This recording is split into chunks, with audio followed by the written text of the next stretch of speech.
Le Tour du monde par les océans, c'est le Vendée Globe, la plus importante course en solitaire sans escale et sans assistance. Soutenu par la fondation de famille Sando dans le cadre du projet Rivage, le navigateur Bernard Stamm participe à cette course qui dure près de 3 mois. À bord de son voilier, Bernard traverse des écosystèmes marins et des zones climatiques peu fréquentées. C'est une occasion unique d'enrichir les connaissances de la communauté scientifique et de les partager avec le grand public.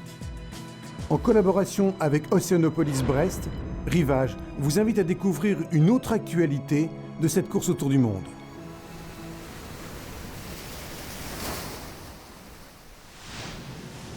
Les océans recouvrent plus de 70% de la surface du globe. Ils sont traversés par des courants puissants. Ces courants marins sont provoqués par l'énergie solaire, en grande partie emmagasinée par les océans. Les régions équatoriales reçoivent plus de chaleur que les régions polaires. Pour combler ce déséquilibre, l'océan redistribue la chaleur accumulée des latitudes les plus chaudes vers les plus froides. Cette circulation naturelle joue un rôle essentiel dans la régulation du climat planétaire.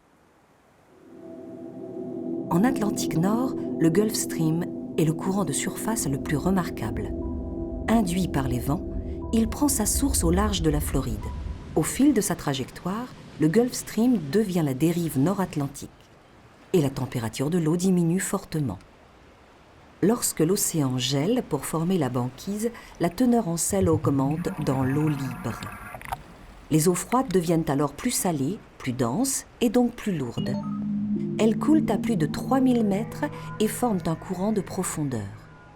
Cette circulation océanique globale est appelée la circulation thermo-haline ou tapis roulant océanique.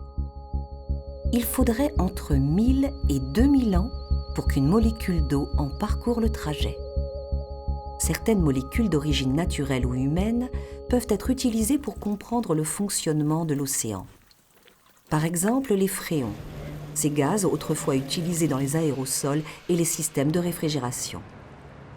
Comme de nombreux rejets des activités humaines, ils sont présents dans l'océan.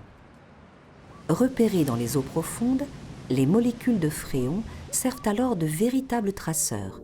Ils offrent ainsi une information essentielle sur la circulation très profonde et très lente. Les courants marins ont été pendant longtemps un véritable défi pour les navigateurs et les océanographes.